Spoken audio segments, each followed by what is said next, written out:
There are people who will tell you patriotism is the love of one's country, but they're wrong. Patriotism is whatever the man with the microphone tells you it is. We're coming for you.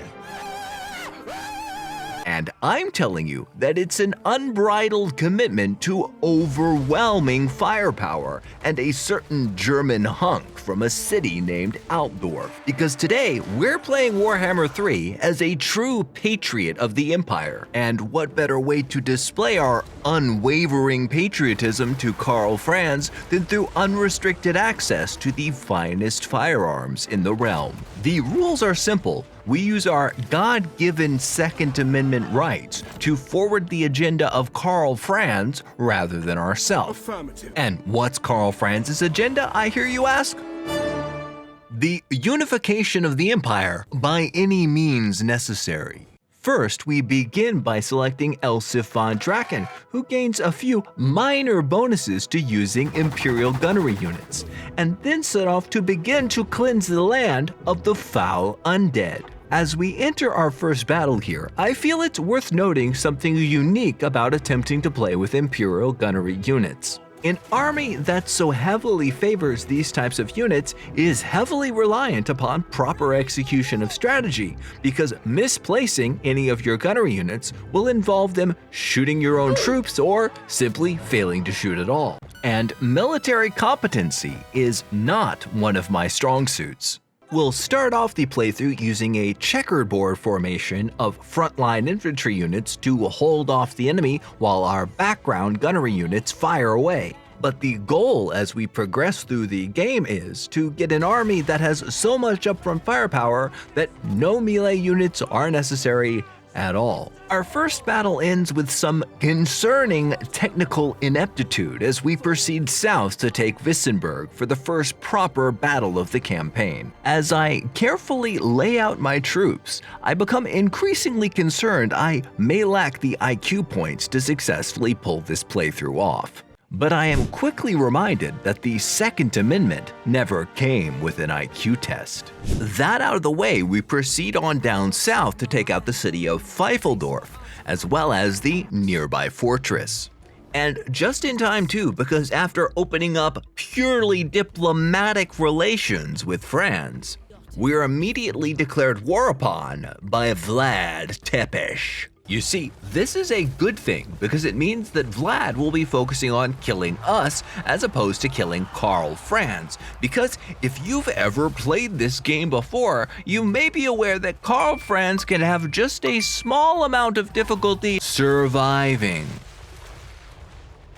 You see, other than just having a reasonably difficult starting location, Karl Franz also suffers from a fever.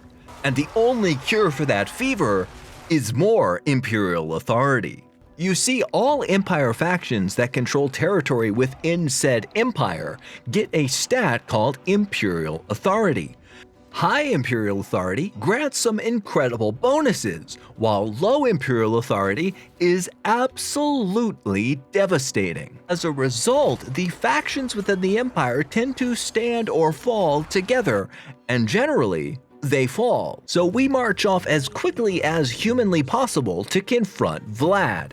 Speaking of being quick, Elsef has the Gardens of Moor ability, which allows her to teleport across the map to any Imperial settlement in which she owns one of her 5 possible gardens. We'll be using these to teleport across the map and keep good old Franz alive. The auto-resolve system very charitably grants me a win over Vlad and Isabella, who would have been a real pain in the patootie to kill manually. With them out of the way, we head up north a bit to take out Fort Obsterreich manually by minimizing casualties. We recruit a second army back in Nuln because I've realized that Karl Franz might be being Karl Franz. Meanwhile, back in Sylvania, I employ the greatest single tactic in the history of Warhammer 3 Total War, hiding an ambush stance so people leave their cities empty and you can just walk in. The vampire counts have responded to Vlad's defeat by spamming multiple armies out full of zombies. Meanwhile, the other stack that I've recruited quickly heads north to see if Karl Franz is even still alive and finds virtually nothing. I'm now going to send that stack over to the east to fight in Sylvania and merge with another smaller army that I have recruiting there. We start to band together with our fellow Empire factions, while at the same time Vlad begins to beg for mercy, but we bravely charge out to confront him, before quickly realizing that I'm not Legend of Total War and briefly retreating. I begin to put my second army together while moving it over to Sylvania, and I conclude that the only solution to this problem is to slowly ambush all of Vlad's stacks one by one. Which, remember, is easy and not at all a problem, but I'm running against the clock because I do not trust good old Karl Franz to stay alive. I head back to Nolan and build our unique building that gives us lower upkeep on gunnery units, while I also finally am able to merge my two smaller secondary armies into one actually sizable secondary army. Vlad sacrifices a perfectly good army trying to take back Tempelhof. And it is here I make the first hubristic mistake of the entire campaign, thinking that my smaller, weaker secondary army can take on two of Vlad's stacks at once. There are three things wrong with the following battle. The first is that my army composition is that of a fever dream, and I have no idea why I recruited these particular units. The second is the sheer amount of zombies in the reinforcing stack for the enemy, more than my ammunition is capable of destroying. The third is my complete intellectual deficiency when it comes to the placement of my gunnery units, which results in them being virtually useless throughout the entire battle, a mistake I swear upon the tombs of my fallen soldiers never to make again in this playthrough. With that army defeated, it feels as though Vlad's tactics are beginning to work.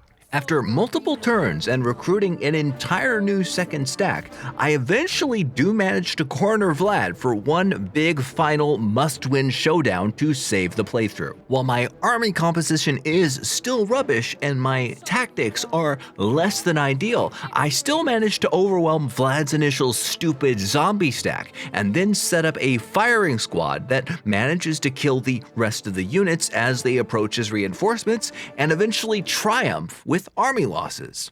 After finishing up the remainder of Vlad's forces, a quick look to the north reveals that something fishy is up that will have to be dealt with later.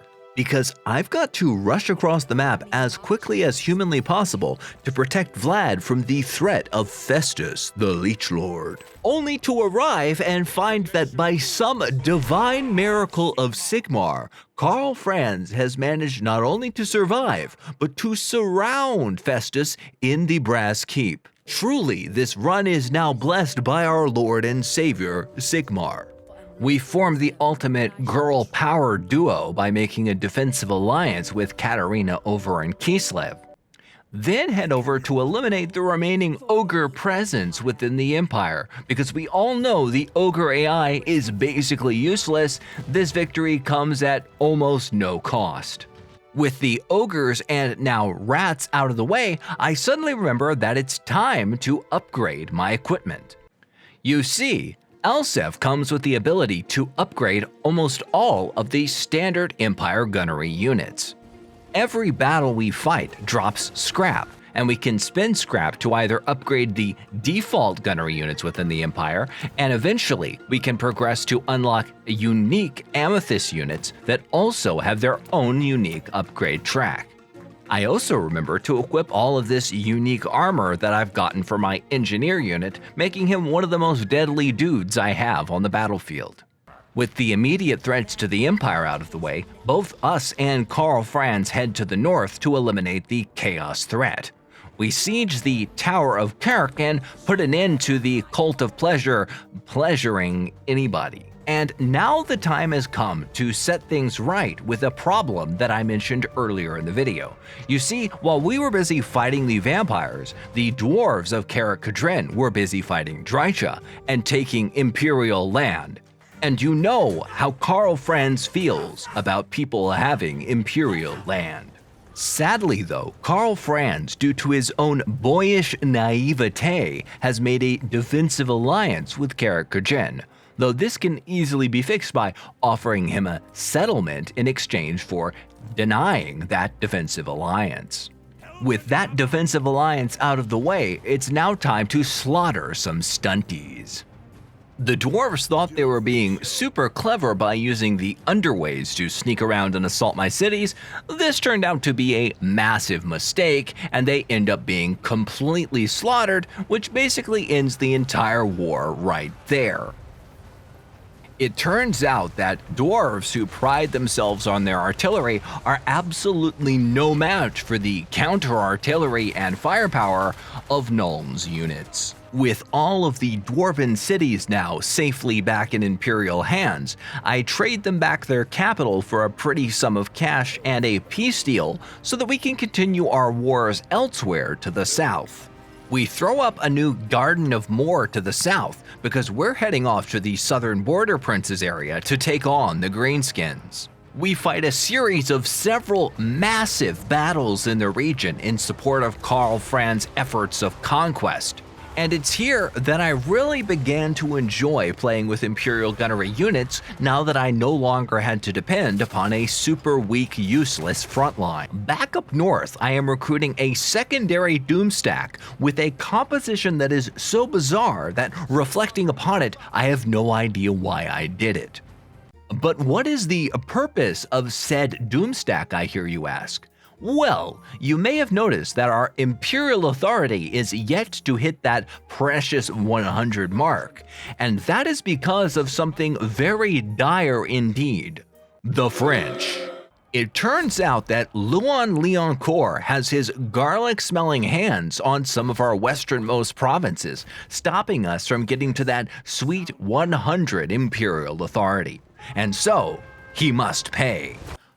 Once again, we need to bribe Franz to end his evil defensive alliance with the Bretonnians through the same method we used earlier of trading him some of his conquered territory. And with that, we march north across the Maginot Line. To say that the Bretonnian, useless, filthy, garlic-smelling peasant armies are useless against the might of our massive artillery is still an understatement. We take back the Empire provinces of Marienburg and Gorsel, and then proceed to knock them out of the war by taking their capital. My new Doomstack confronts a full 2 stacks of Bretonnian soldiers and still comes out reasonably unscathed, which I must say was my most enjoyable battle of this entire campaign. The in-game crisis pops and turns out to be nothing but a nothing burger. And with that, we are sitting on 97 Imperial authority, with only 1 tree standing between us and victory. As our troops charge through their forest homes, slaughtering elves left and right, we have finally achieved victory, that precious 100% Imperial unification. Franz sits proudly atop his empire, and we can rest assured knowing that we were the ones who put him there. Overall, I've got to say that this run turned out to be much easier than I thought it was going to be, primarily I think because Franz did so well on his own. And while I'm not too proud of this victory, as it turned out to be way easier than I thought it was going to be, what I am incredibly proud of is that I just made an almost 15-minute long YouTube video about reuniting the Reich without ever mentioning the war. If you did enjoy watching this video, please do a like and subscribe, as it would be nice to get this channel monetized, because the amount of time that I'm spending panhandling at the local railway station is eating into the amount of time I can spend editing these videos. And until then, I'll see you in the next one.